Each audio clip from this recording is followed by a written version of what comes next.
Welcome back to my channel. As you might know, we're in lockdown here in Italy. We're in the middle of a pandemic. I know that there are more important things to think about. You need to stay home, you need to stay safe, but in the meantime we cannot stop studying, we cannot stop building things. That's why I decided to keep recording this course. So, in the previous lesson of this course, we saw all the building blocks of Redux, reducers, createStore, action creator, we also saw dispatch and subscribe. In this lesson, from this lesson, we'll see Redux Toolkit, which is a layer on top of Redux, aiming to simplify how we work with Redux. It is true that Redux has a bit of boilerplate. I saw a Redux project that grew so large that I could even understand what was going on. First thing first, I switched this project to a configuration with Webpack because I'm going to install Redux Toolkit from npm. It is more convenient. So I created a Webpack configuration. I configured Bubble 2.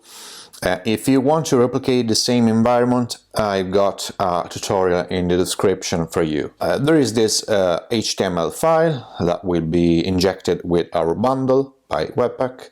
And in the previous lesson, we created this little Redux application that when clicking on a button on the screen will display this div inside the page. Now let's see Redux Toolkit, how it can help and what functions this library gives us. Redux Toolkit has been created to ease the boilerplate that we need to deal with when working with Redux. I know that you may think, why we need another library to work with Redux? Why JavaScript is so complicated? Why do we need so many libraries just to configure something that apparently is so simple? What I can say instead is that Redux Toolkit is really convenient and has a lot of benefits. This is the website for Redux Toolkit. There is a quick start that you can follow to create your first Redux application, but let's see instead straight the documentation for the main API that we will use in our example. If you remember, to create a store in Redux, the createStore function from Redux can be called with a reducer or with many reducer depending on your configuration. In Redux Toolkit instead we have this configureStore. configureStore is really convenient because it gives you out of the box Redux Thunk, which is a middleware that we will see in one of the next lessons. It gives you also the development tools as a default. The development tools in Redux is that toolbox that you can see here in when the store is configured, and we will take a look at it later. And also you can pass inside this configureStore a preloaded state, an initial state that you want to launch the application with. Also, you can pass middlewares with ease. If you scroll down, you can also see in this documentation a couple of examples, and we will use these simple examples in our little app. There are also more complex examples with middleware and preloaded state. We'll see them in the next lessons. So configureStore is the first function that we are going to use in our project, and this configureStore can be used in place of createStore. Now it is important to know that configureStore is convenient because if you were to configure the Redux store with the middleware and with the store enhancers, you will end up with a rather convoluted configuration. If you see this example from my Redux tutorial, we have the Redux dev tool, we need to use compose, and all of this stuff needs to be passed inside createStore. With configureStore instead, we have a single function already configured with devtools thunk and whatever we want to pass into. So let's go to again to our project. We will install Redux Toolkit, Redux from npm, and we will use this configureStore inside our project. Let's install Redux with npm and Redux Toolkit, which is namespaced inside this Redux.js toolkit. I have always this habit to install dependencies as dev dependencies. Let's give it a second. Here we go. Now, let's create another file here that will be the entry point for Webpack. Could be index.js. And inside this index.js, we'll replicate this exact application. Let's copy over everything here. At this point, the bundle will be injected inside this index.html. Okay, let's get started with this configureStore. We don't need this anymore. What we need instead is to import configureStore from Redux Toolkit, and my ED is gentle enough to give me this autocomplete. So let's go to createStore here, and instead of createStore we will use configureStore. So const store equal configureStore. Now configureStore takes an object with options.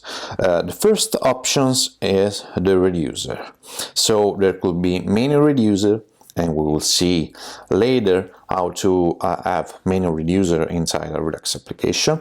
For now, let's use our root reducer as we did in the previous example, and this can go away.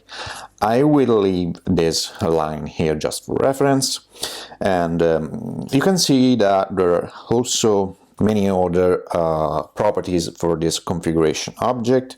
There is middleware, there is DevTool that you can disable when you're in production or whenever you want to disable it, but we will leave it enabled right now.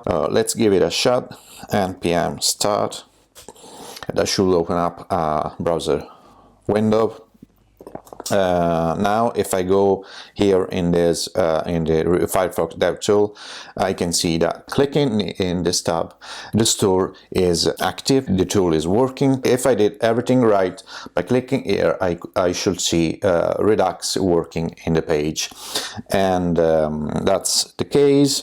We've got the DevTool already configured, and we can see that these actions are getting dispatched. And DevTool is convenient too, because you can see what is changing in the state, what mutations are going to happen, and so on.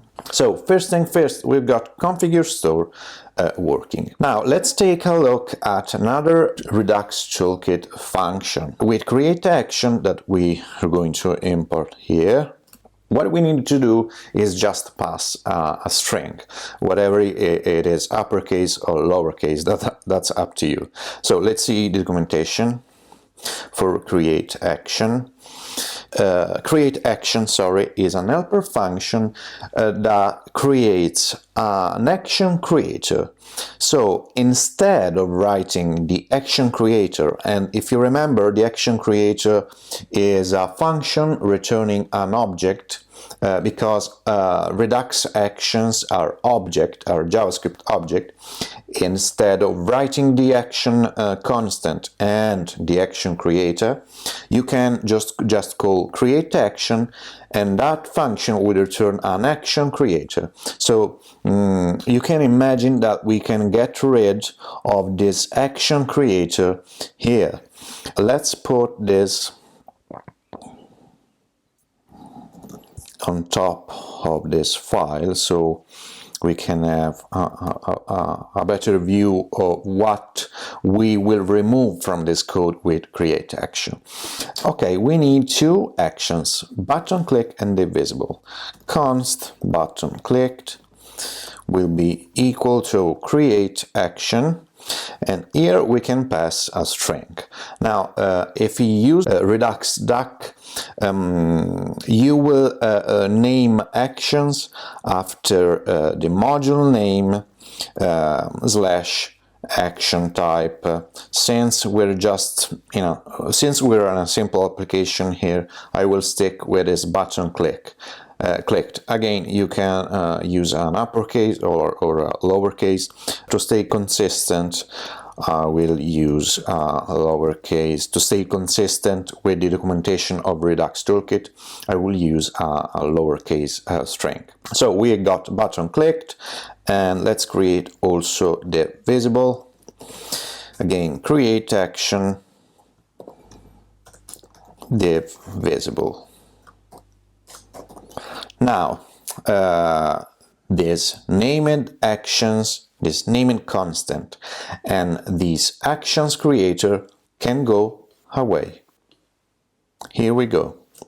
You can see that we simplified this Redux code with two functions, configureStore and createAction. Now, these functions can be used here if you want to pass a payload. We saw also the action payload in the previous lesson. You can just pass the payload directly inside a function call, because this createAction returns, remember, an action creator that is already configured to accept a payload too. Now we need to fix also the reducer, because now that we remove the named actions, this button clicked is not defined. What can you do here is use button clicked dot to string. This will stay here for a moment, because really we don't want to use the reducer like so, because we're going to refactor the reducer too. But you should know that you can use that action we created with this toString that converts the action type that you passed inside this action creator back to the string. So in theory you can use this string inside this reducer like so. Let's see what is going on in the browser. Here we go, the dev tool is still there. Let me click here, Redux working, and you can see that button clicked and divisible are still there. This time they're lowercase with this capital letter, because we use dot strings inside the our file. Let's open up the console. You can see that Redux Toolkit is also convenient when debugging a Redux application. This error is trying to warn me that I passed this inside the action as the action payload, and this is not a serializable value, because action payload must be strings or objects. You cannot pass this. Even if this is an object in this context, it is not serializable, because it has a lot of properties, a lot of stuff going on here. So what we want to do here is just pass a string or whatever we want to pass to the payload, as long as it is not a non-serializable value. Let's fix that. So instead of passing this, we can just pass dummy payload for now, and then we will see how this application evolves. We will fix this too, but in the meantime you can see that the error went away. So clicking here, Redux working, and still the dev tool is working. Now that we saw configureStore and createAction, we can do a quick comparison with the previous code. As you can see, it is more boilerplate. We have action creators, we have these named actions, this reducer will go away in a moment. If we compare the previous code with this code, you can see that is really more cleaner than the previous version. And now we're going to cut with an X this root reducer with the createReducer function from Redux Toolkit. Let's take a look again at the documentation before going into the code. The problem with reducers in Redux is that to avoid mutations, for example, if you have an initial state, you cannot mutate that state directly. You have to use object assign, array concat. We saw this concept in brief in one of the previous lessons. And the problem with the reducer is that you have to keep always two eyes on these mutations. And you need to write code that produces a copy of the initial state, a copy of the initial value. You cannot mutate the initial state because you completely break Redux immutability. What is the solution? Redux Toolkit uses immer under the hood.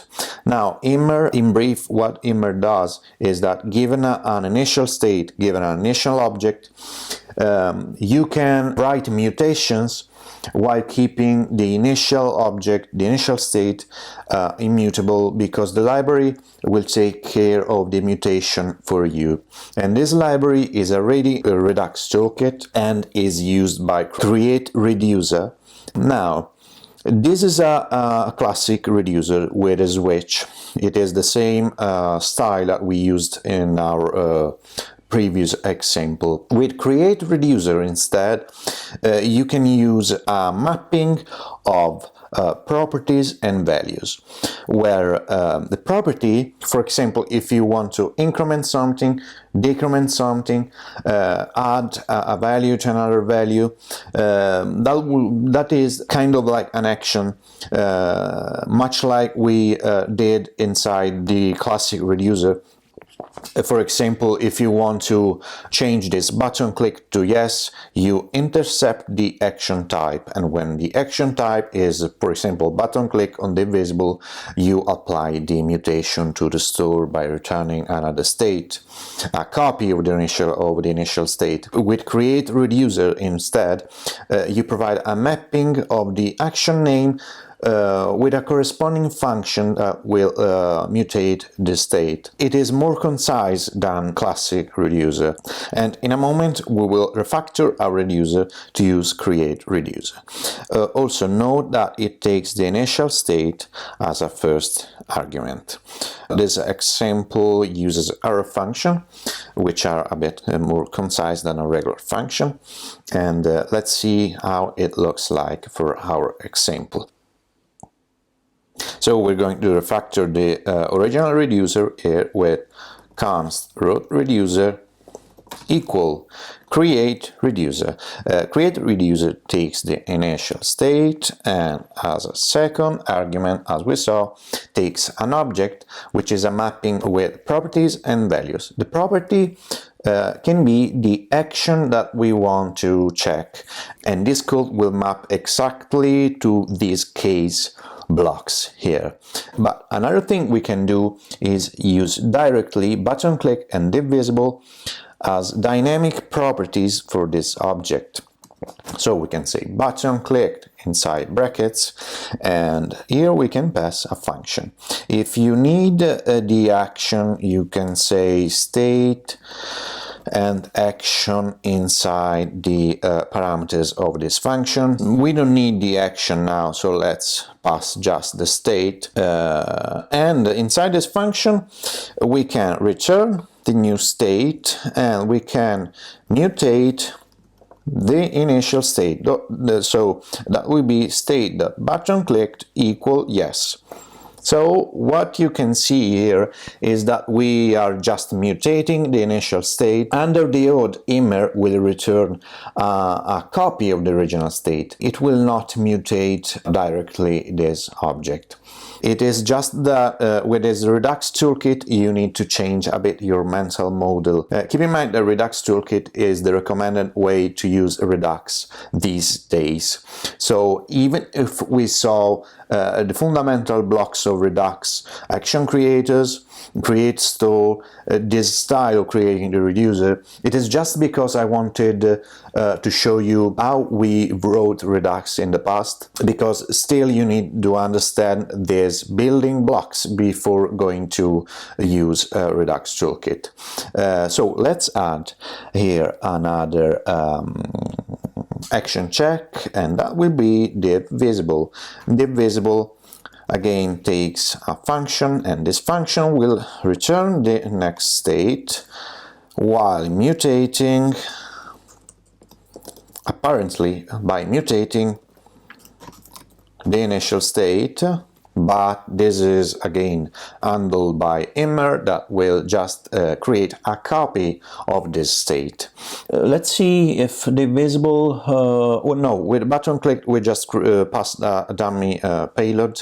If you want to check the payload here, of course you can get the payload as a parameter here, and here you will access to action.payload as usual.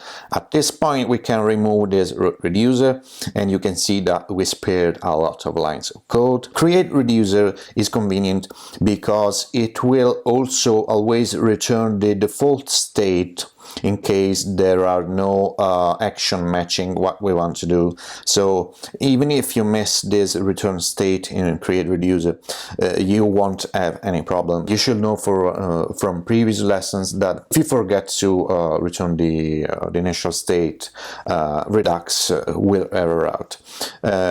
Okay, at this point we can remove this root reducer, and our new root reducer will be this reducer created by createReducer. We can simplify a lot our Redux code with these lines of code here. We replaced much more lines of code in our previous example. We replaced action creator, we replaced reducer, and we also got rid of this named actions. Now, one last thing to do, we need to check that the application still works as expected. Let's go in the browser, let's go to the page here. In the console it looks like everything is working as expected. Let me run again this click me, and here we go. Our application is still working as expected. We can see this dummy payload here, which comes from the reducer. Now, don't do this in production. This is just an example to show you how you can get the payload inside the reducer here, but this console log in the reducer is strictly forbidden because it will break the purity principle of this reducer. So we did this simple exercise in refactoring from classic Redux code to modern Redux. Again, Redux Toolkit is the recommended way to use Redux these days. In the next lesson, we will take a step back to see Redux middleware first in this classic application, and next up in this new version of our Redux code. Again, don't forget to subscribe to my channel for the next episodes. Keep building, keep thinking about the future, and please stay home. See you later. Bye.